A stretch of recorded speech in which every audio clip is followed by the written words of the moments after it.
Okay, we'll make a start. So welcome everyone to this webinar from Cambridge Centre for Evaluation and Monitoring, which is all about the Cambridge Wellbeing Check, helping you get a clear picture of wellbeing from individual students to a whole school overview. So before we start the session, I'll just go over some housekeeping for the webinar. So to ensure good sound quality, all members of the audience are muted.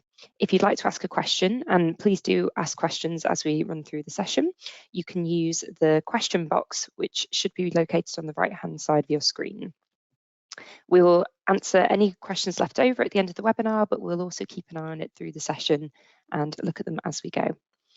You'll receive a certificate of attendance sent to your email inbox 1 hour after the webinar finishes, and you'll receive a copy of the webinar recording sent via email next week. So we'd love to hear where you're joining us from today, so please use the question box to introduce yourself, where you're ringing in from. And before we get into the session, I'll just say a few words about Cambridge Chem, which, as I said, is a Centre for Evaluation and Monitoring. So we've been working with schools for over 40 years in over 100 countries. We're known for our evidence-based research approach to baseline and formative assessments, using extensive data sets to support future outcomes and development. We work with schools, ministries, and associations to transform the outcomes of the students they teach. In 2019, we became part of the University of Cambridge, which has supported our reach and abilities to support young people across the world. We help teachers turn data into knowledge, we bridge the gap between research and practice, and we provide evidence to support good decision making. So I'll now hand over to our presenter for the session, Mark Fraser, who's our Teaching and Learning Lead, to find out more about the Cambridge Wellbeing Check. Thanks very much, Cora. And as Cora said, welcome to the session, wherever you're joining us from. And over the next 40 minutes or so, we'll be talking a little bit about the Cambridge Wellbeing Check, but probably more broadly about wellbeing in general, and just thinking about what you can do to help and support the well-being of your students in your particular setting. So as Cora said, I'm the Teaching and Learning Lead. So I've been in Chem for 8 years now. I'm a former primary school teacher and head teacher, worked in 3 schools in the northeast of England over a period of about 18 years, and then joined Chem in 2015. So I work mainly on the primary and early years side of things, but this presentation is hopefully relevant to everybody. So the well-being of your youngest to your oldest students. So we will be having a good look at a good cross-section of topics within the well-being domain. Just as a reminder, just before we get started, coming up just under a month, it's the World Health Organization Mental Health Day. So when you get the slides, you can see this, and you can either follow the link or Google it, and some nice resources here that you can have a look at. We'll talk more about other resources at the end of the session, but just if you're thinking about planning something in the next few weeks, there's a good link there to start off with. So today we're going to think about what well-being is, why it's important, why we should assess or measure well-being. We'll have a quick look at our well-being product, the Cambridge Wellbeing Check, and I'll explain a little bit about what that does and why you might find it useful. And then finally, I'm going to kind of finish off by imagining I was back in school and what sort of things might I do to support well-being in my particular setting. As Cora said, if you have any questions as we go along, please do drop them in the chat. Cora's going to be looking out for these coming in, and we might sort of deal with them as we go. If not, we'll answer them at the end. If we can't get an answer to you verbally, we'll get back via email.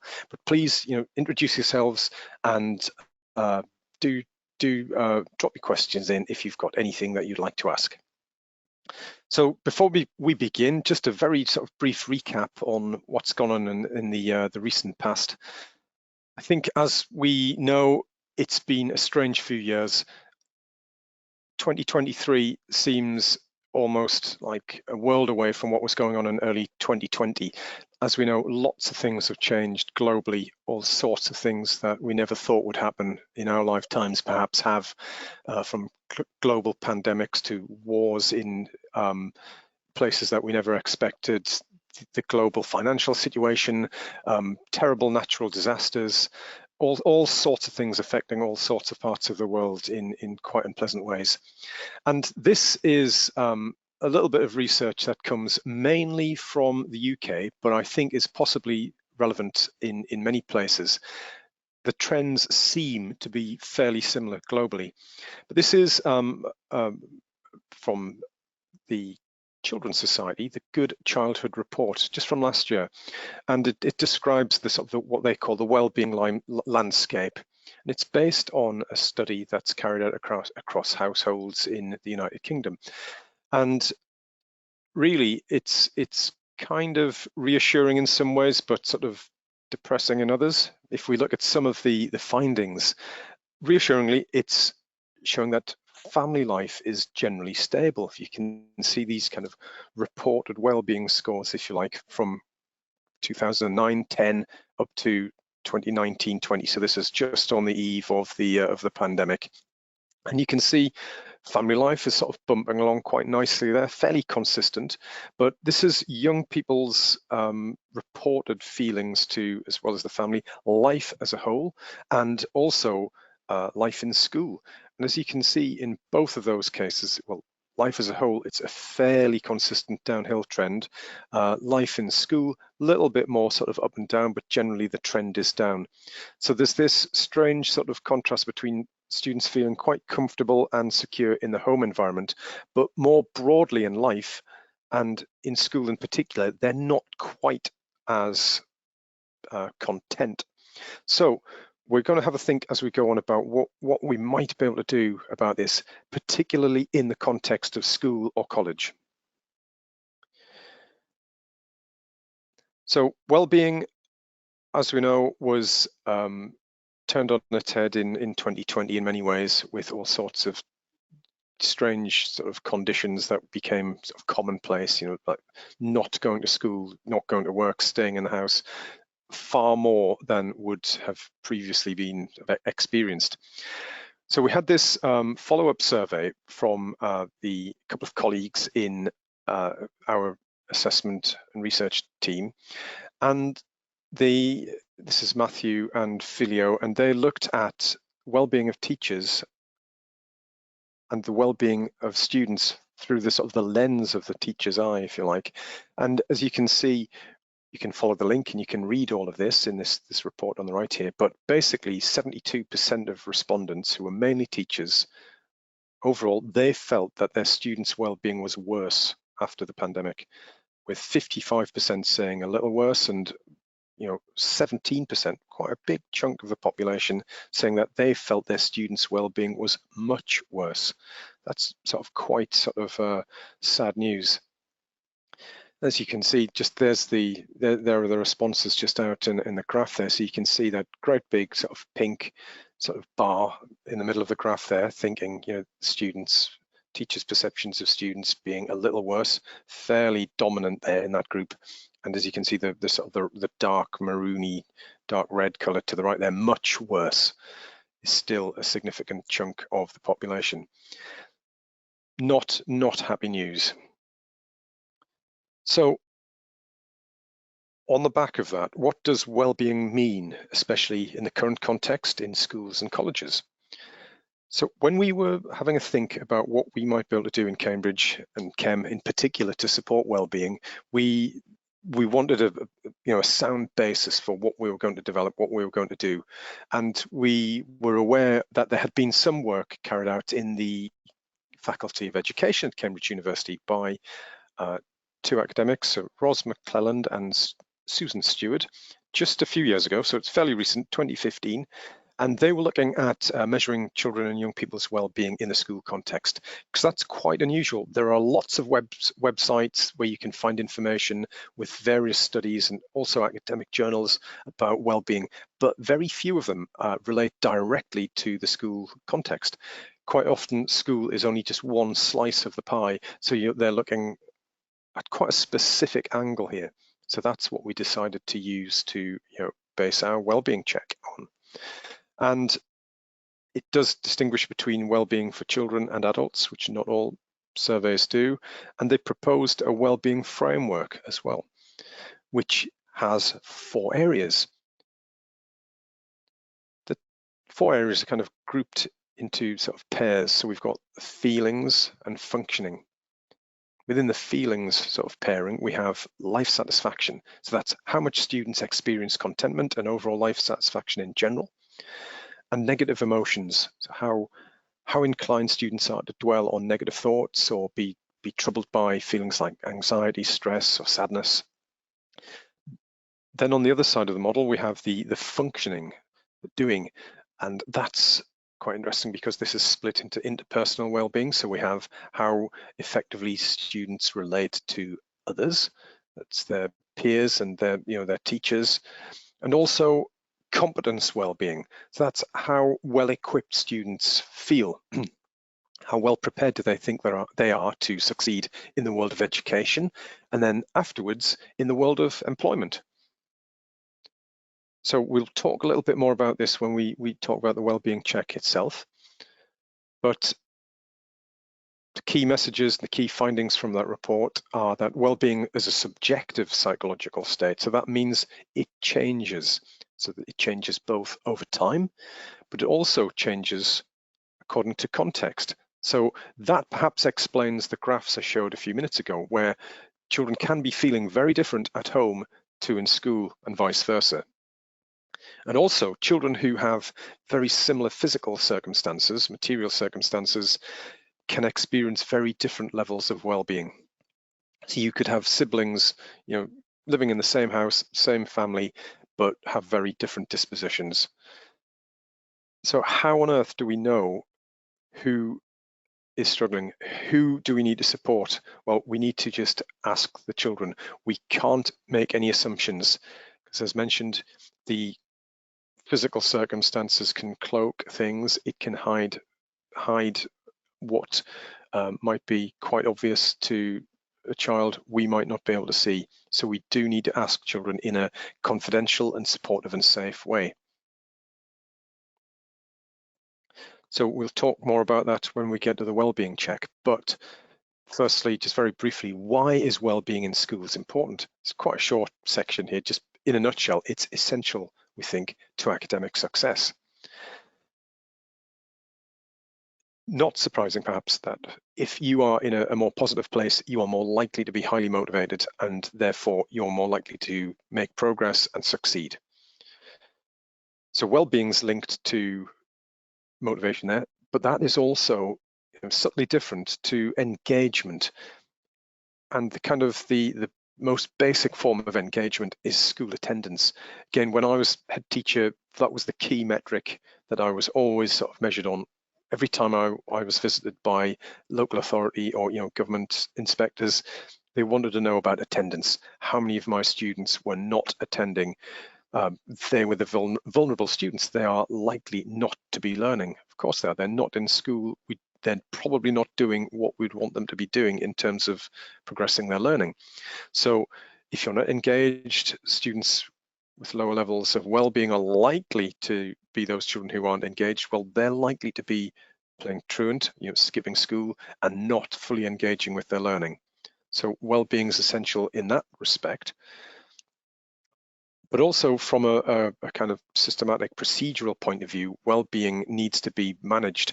And some interesting papers here that if you'd like to, you can go and have a look at. The references all coming up at the end. Again, maybe not a great surprise that there's a correlation, a relationship between well-being and educational performance, pointed out by the researchers in the first bullet point there. But also, this second point here, this is quite interesting because it's a bit more subtle, this, in terms of it's saying that well-being and attainment are linked, but there is also quite a strong effect in evidence which relates to the way well-being is managed within schools. So that's what it says at the end there, that this link is shown in other places. However, you can control this a little bit, and that's heavily dependent on implementation. That's implementation of your policies and procedures in school. And that little bit of research is from Suto and Benton, two of our colleagues here in Cambridge just last year. So we will talk, particularly when I get to section 5, about what I might do as a school leader, just a couple of sort of thoughts as to how we could make sure that our school implementation is fairly standard across year groups, across multiple schools and chains, however you would like to see it.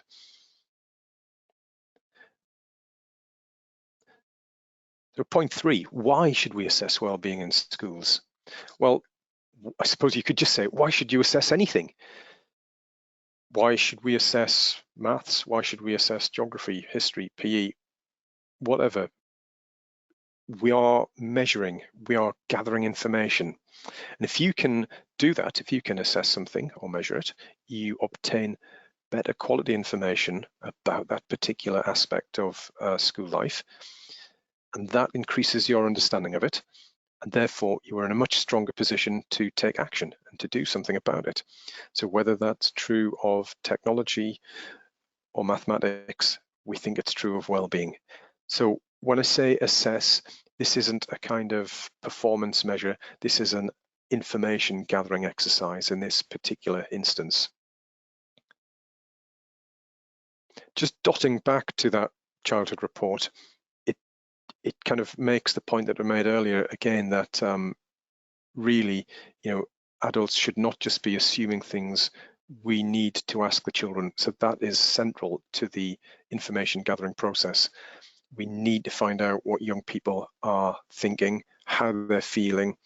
We can probably see how they're functioning, but those other two things, the feelings and the thinking, that's a little bit more covert, isn't it? That's a little bit more subtle. So we need to think about how we can do that in an objective and safe way.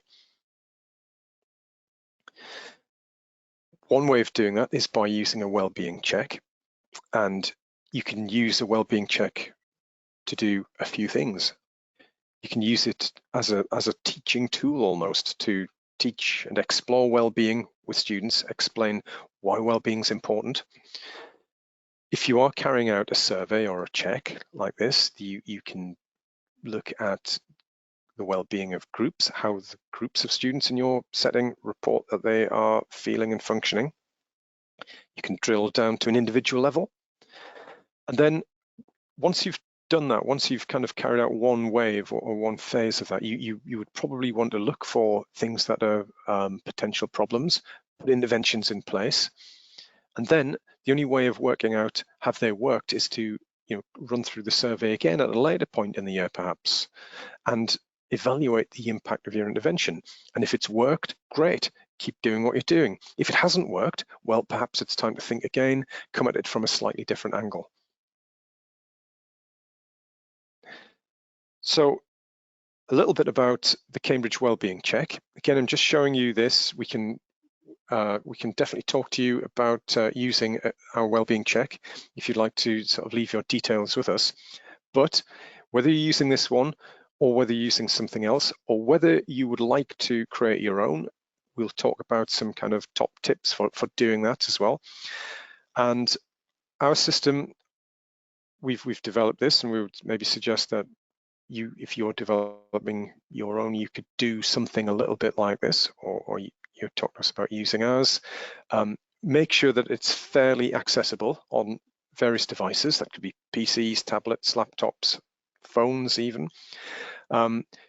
This needs to be something that is not a burden, so it's got to be easy and lightweight to use. So we don't want to generate lots of paperwork or marking. It needs to be quick and easy to set up. Keep it short. So we've got 22 questions in ours.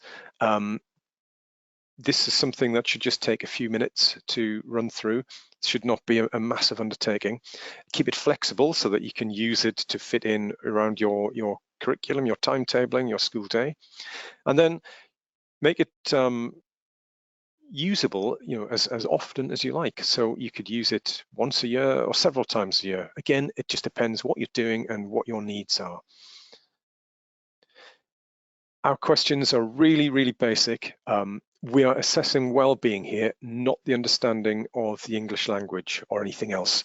So the carrier language, the access level is really, really basic.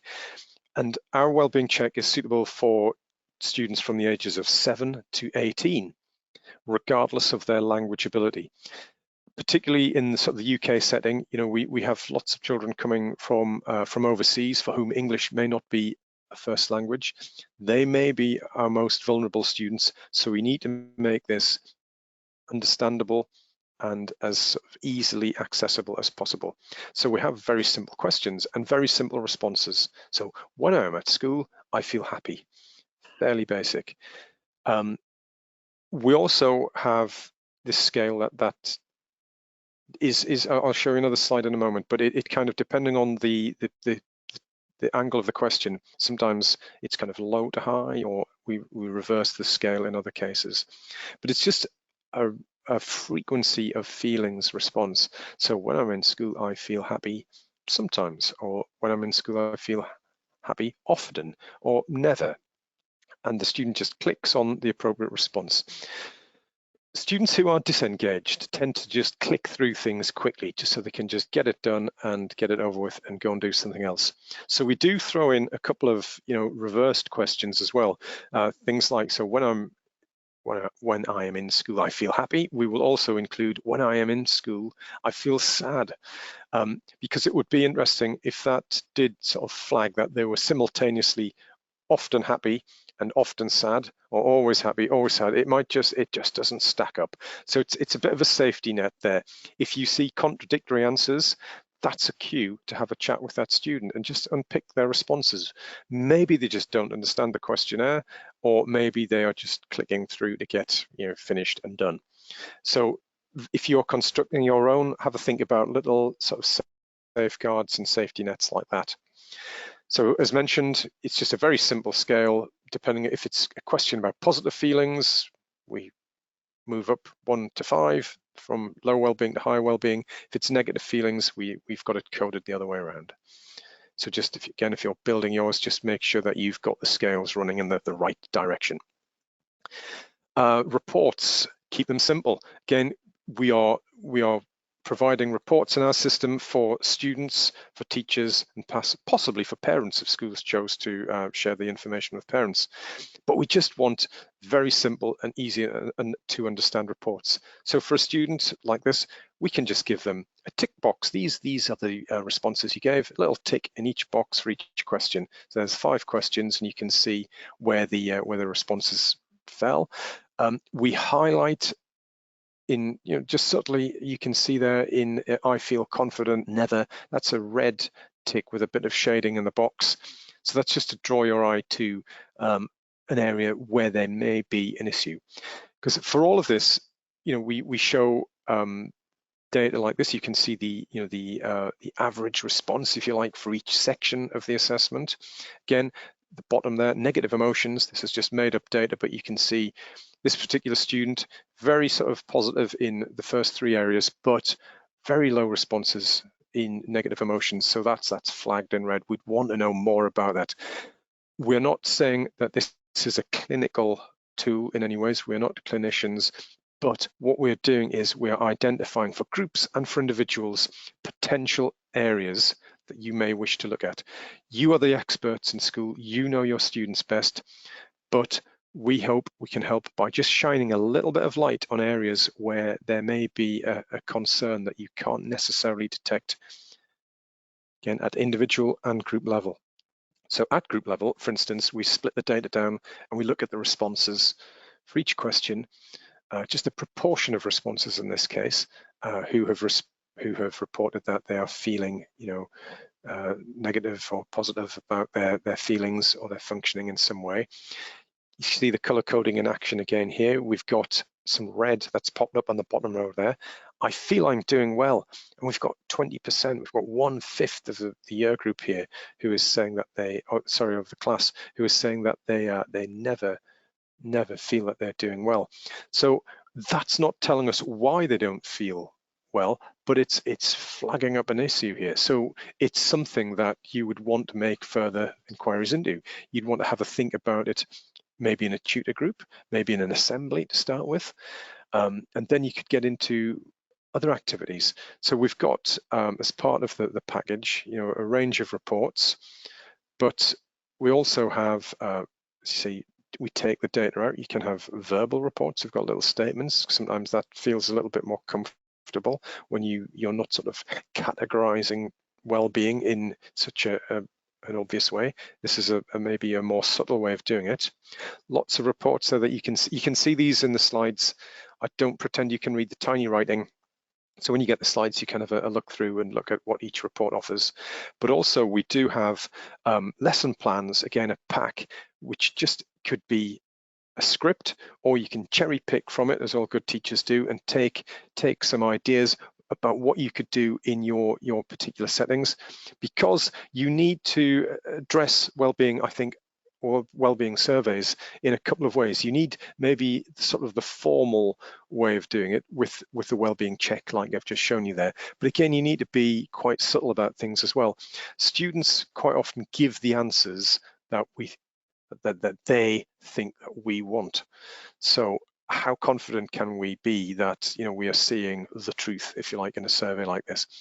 So the survey is one way of doing it, but you need to be informally just talking about well-being with students, but also, again, in pastoral groups or assemblies or well-being sessions more broadly, you could have some nice little activities where we talk about well-being as a group. So it kind of takes the pressure off the individual, and you can share ideas, sort of sticky note ideas. It might just be on a good old flip chart or whiteboard, chalkboard.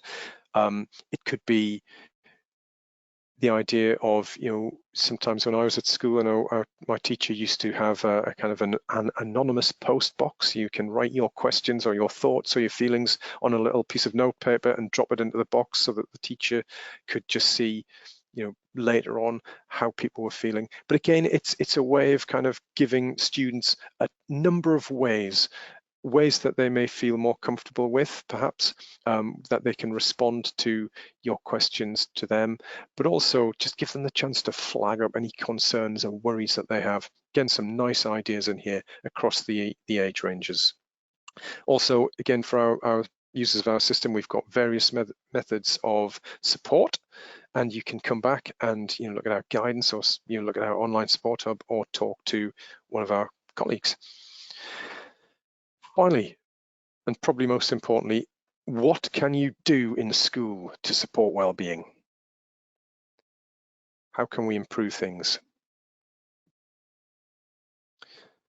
This is a report from a few years ago. I think it's from about 2017, and it's on the UK www.gov.uk site.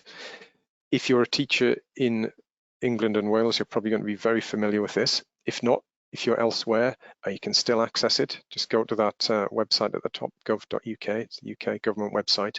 And there are thousands of documents on there, so you probably have to kind of search for this title. The link is at the bottom there. You can just go straight to it. But again, a few years old this, but quite useful, and it's been revised a couple of times as well. And if you are either developing a well-being policy or strategy, or you're reviewing the one you've got, this is a great document to look at because it's got quite a nice model, which I'll show you on the next slide. There's some background information in the report as well, which basically just shows that the mental health of children and young people in England was decreasing, and it had declined from 2017 to 2020. And as we know, this was before the pandemic, and we don't think things have improved greatly since. So the model that you might want to use to just think about how things are going in your setting is something like this. I've just ringed, or just circled in red, 3 things that you need to do in order to develop this holistic overview. If you're not using a wellbeing check of some sort, you're probably going to struggle to do this. So you need to think about your curriculum, your teaching and learning, and that's obviously got to be targeted. This should not be a one-size-fits-all thing. This has got to be a policy or a set of documents that are specific to your setting. How are you going to tailor that curriculum unless you know what the issues are? So you've got to be using a system that you can find out what the sort of the broader well-being issues are in your circumstances, and how you can do something about that. So you've got to have this robust curriculum to promote resilience and well-being and provide support for learning, but also emotional and social well-being. You need to be enabling your student voice. So you've got to be asking students what they think, how they feel, and giving them the options to respond in a variety of ways. Some people will feel more comfortable than others with different formats. So again, provide a range of response mechanisms. Once you've discovered what the broader issues are, you've got to do something about it. That's your responsibility as a school leader and as a teacher. You've got to be putting support in place. And then you need to work out, after you've done that for a while, has it worked? Has this been effective? That's the monitoring phase here. And again, unless you're doing something like a wellbeing check, how are you monitoring it? How are you finding that out? How are you verifying the effectiveness of your interventions? So again, you could probably argue that targeted support could be linked to a wellbeing check as well.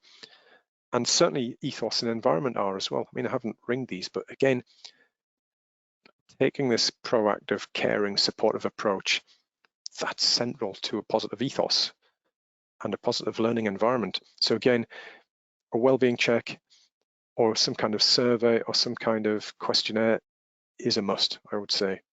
If you don't do that, how on earth are you finding out all of these different pieces of information? So once you've found out what the issues may be, as mentioned, we're not diagnosing anything, we're just shining a spotlight on potential areas where you may need to think more carefully.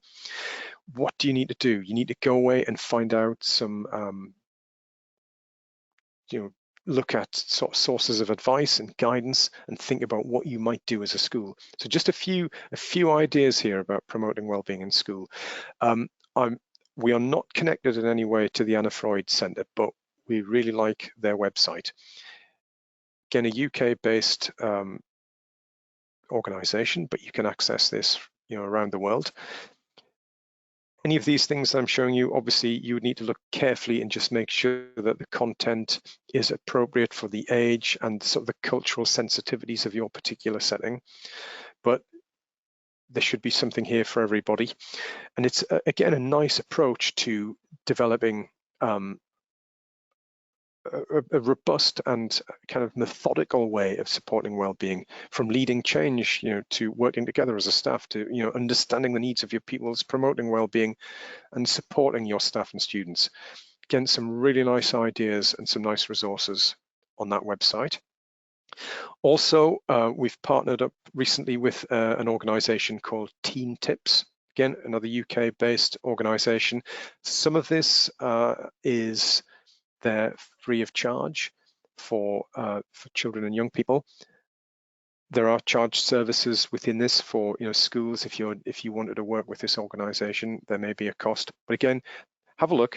There are some free resources there, if nothing else. Some good ideas about what you can do to support children and young people. Again, take care. Just make sure that this is age and is also culturally appropriate for your students and your parents. Tooled Up, again, a very similar setup. Again, there's some free content there, but again, a really sort of nice evidence-based sort of approach to well-being here. They have lots and lots of articles that you can look at that have come from academics around the world that look at how children's well-being has changed in the last few years and think about how you might be able to do something about it. Really accessible. They're not dry academic papers. They're lovely little summaries that you can easily digest over a cup of coffee and think about what you can do in your classroom. And then when we've done these wellbeing webinars in the past, just almost a final sort of slide here in terms of the guidance, we get asked, can we use the wellbeing check with teachers? Well, not really. It's designed, as mentioned earlier on, for students between the ages of 7 and 18. However, Cora and I were at a conference not long ago, and we were standing next to a stand, and this was education support. If you're a teacher in the UK, I remember seeing lots of leaflets in my sort of days in the staff room for the Teachers Benevolent Fund. That's who Education Support formerly were. And they've got some really nice resources there about looking after yourself and your colleagues. And I've got a hyperlink on that right-hand document there, the Staff Mental Health and Wellbeing Plan.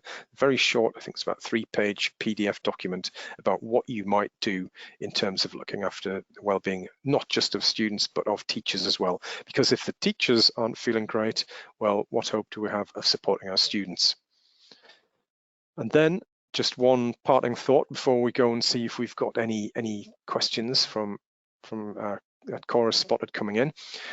One simple thing that we can all do today or tomorrow when we get back into the classroom.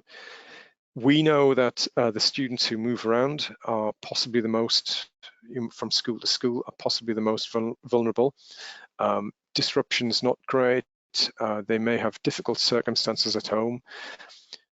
So when you get a new student, particularly somebody who's joined, not at the start of a school year, and sometimes they feel, out of place and they haven't made good connections with their peers or their teachers.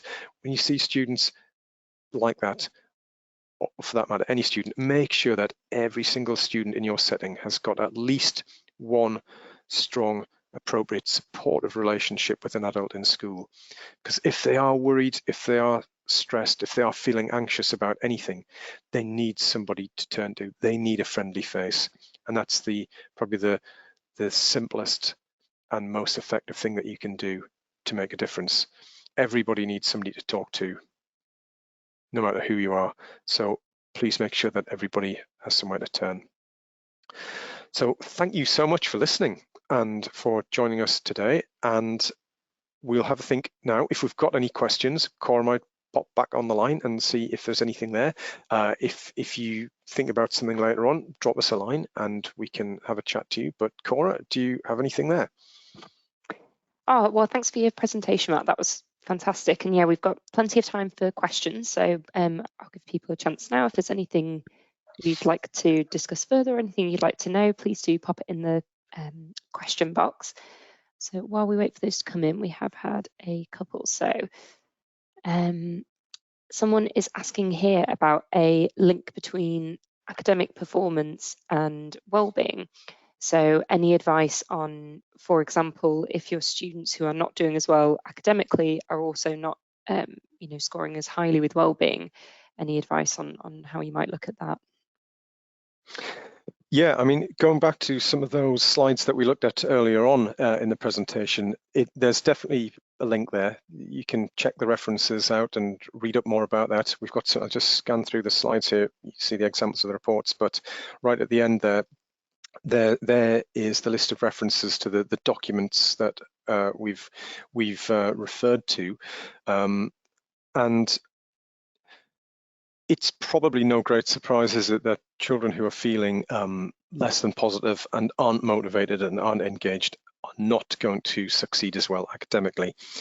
So I suppose this is why you need to be using the wellbeing check as well, because you can probably see the lack of attainment in their work. That will be evident to you from their responses, their engagement in the classroom, but also their written work, what we, when I was in school, used to call learning artifacts, things that they produce in their exercise books, their homework, the assessments that you do more generally.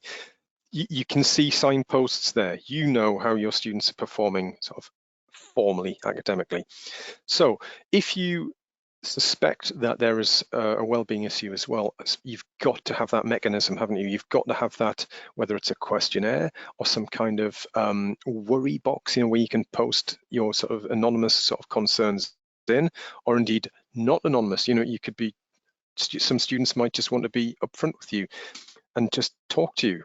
So I suppose you've just got to kind of make time, be available, set aside time, break times perhaps, after lessons, maybe at the end of the school day, just a few minutes that students can come and, find you, and you can talk discreetly, without a conversation having to happen in front of the whole class.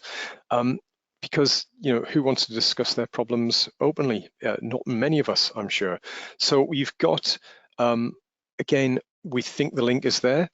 All you've got to be doing is giving students the opportunity to express their worries and concerns, and then hopefully some of the resources that we've pointed to might just give you the idea that if Mark comes and he's got some worries, he's worried about his relationships with his friends and students throughout the school aren't quite what they were, and he's having a tough time of it. What can we do?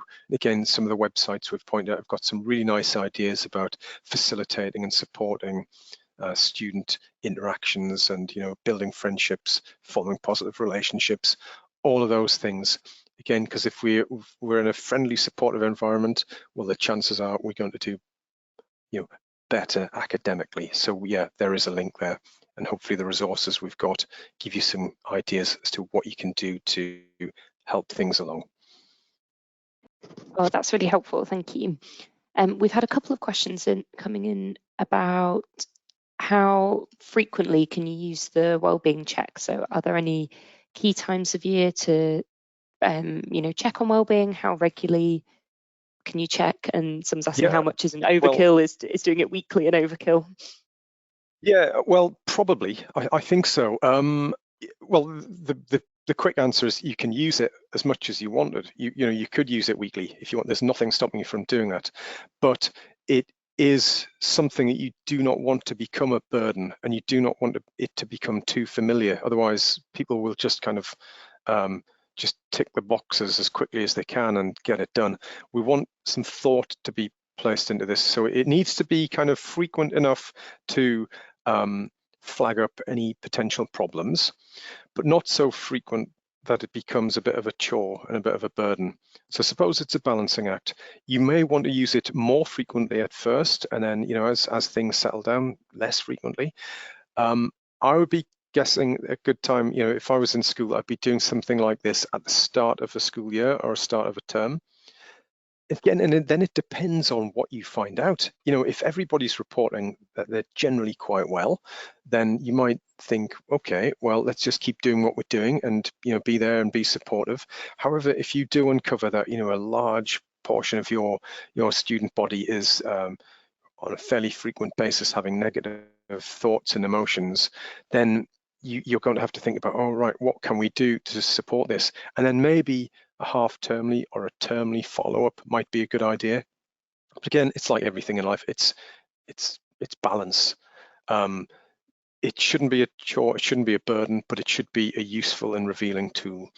And again, if you take lots of sort of surveys so close together, you probably can't see the effect. Things haven't had a chance to bed in, things haven't had a chance to change. So just maybe termly would be my suggestion to start with.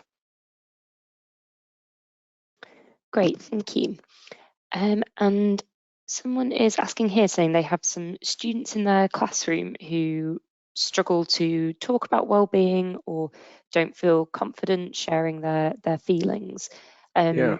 Do you have any advice for this? Is this assessment helpful for that? Well, I think, as mentioned, it may be. Students.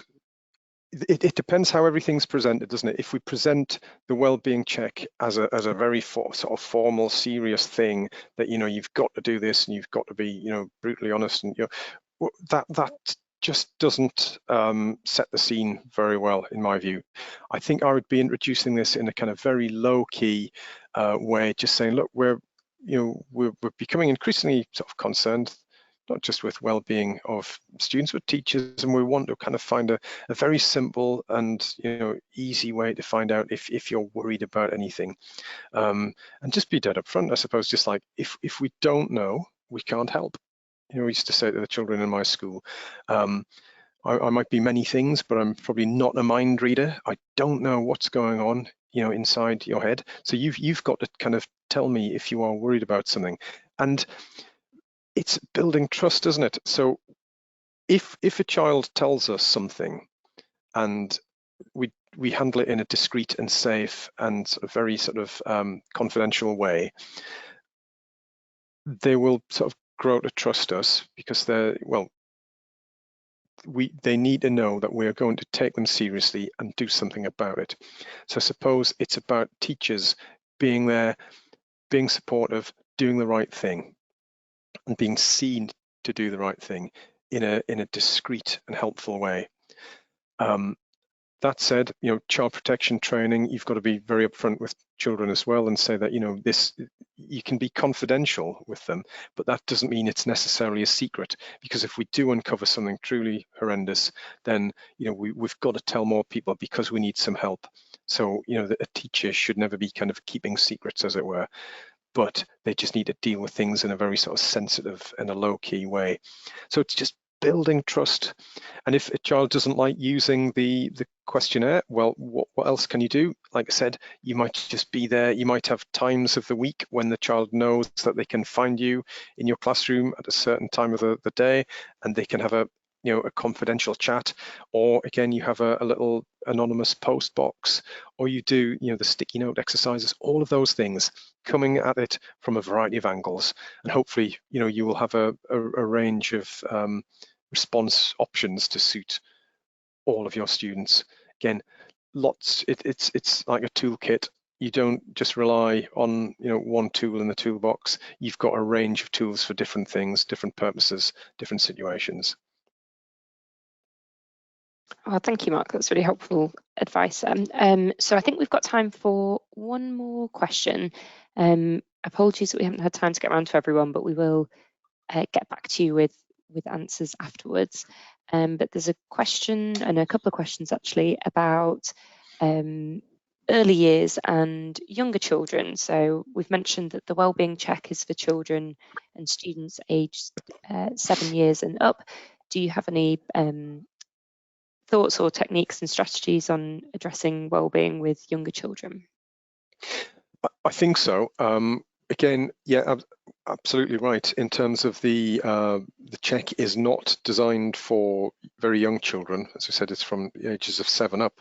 But again, just thinking about well-being in the setting. So I had quite a large foundation stage unit, as we called it, in my school. We had a big nursery, and with quite a lot of children in it, and 2 parallel reception classes of 30.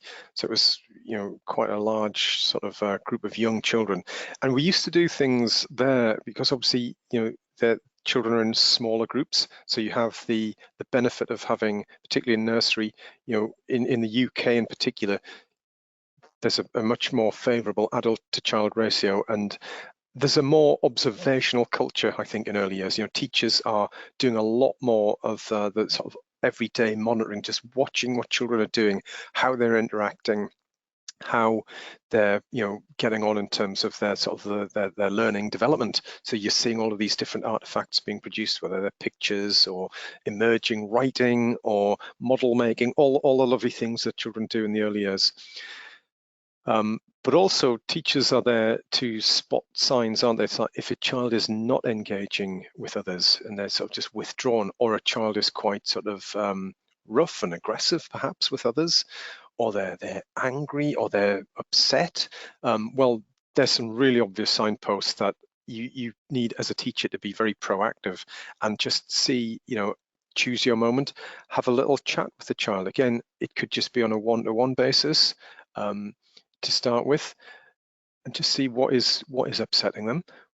We've got to be careful, not sort of creating alarm as well, because sometimes children, we know when they first come to school, they do have a problem adjusting because they've been at the center of the world, perhaps. They've been looked after by parents or grandparents or aunts and uncles or childminders, and every need has been attended to. Then suddenly, when they're in a group of lots of children, things are a little bit more difficult. So there will be a settling in period. But if that behavior doesn't settle quite quickly, then I suppose we need to be looking for things to do. What can we do? So again, individual chats, just watching the child. Circle time is a lovely one, where children in a very small group can talk about their thoughts and their feelings. Obviously, the children, we know they can't write, they possibly can't operate a computer, so we can't use a formal method like that. So verbal communication is key to everything. Sometimes we used to have quite a nice little thing on the wall. So when the child came in, they had to have there was a big chart on the wall with their name in sort of big bold print. So they would have a little image next to their name as well, like, I don't know, a picture of an animal or a car or something like that. And they did what we called self-registration. So they had to get out of the box their little photograph and put it next to their name and their symbol, so that they sort of checked in, if you like. And then we had another little box with smiley faces, sort of fairly neutral faces, and not so sort of smiley faces. And they could choose to tell the teacher through this mechanism whether they'd come to school and they were feeling very happy, whether they were so-so, or whether they were quite sort of worried or down to date, and they would put their little face on the little sticky panel. And again, that just gave teachers, if they didn't have the chance to talk to the parent or carer on handover, the child could just give a very, very simple indication of how they were feeling at that particular moment. And again, over time, a pattern builds up. If a child's coming in and they're always happy, always happy, always happy, and then one day you see, sad face, you think, oh, right, maybe I need to just have a little word with Mark and just ask why he's not feeling so happy today. Or equally, you might see a child who it was just erratic, happy, sad, happy, sad, happy, sad. Maybe they just don't understand the concept of what they're trying to do here. But again, you as a teacher, you're the person who's watching them. You have that connection. Like my advice earlier on, keep it simple, have a variety of ways that children can maybe let us know how they're feeling. Great, thank you. There's some really good advice and tips there. So I think that's all we have time for questions. Let me have a look. Yeah. So thank you so much again, Mark, for your presentation. Really great to hear from you. And we will be sending the slides and the recording round in the coming week. So keep an eye out in your email inbox for that. If you found today's session interesting and you'd like to get in touch with us to discuss anything, please do. You can find all of our contact details on our website, or you can email cem@cambridge.org. And we'd be happy to have a conversation with you. So thank you once again, everyone, for joining us today, and we look forward to seeing you again soon.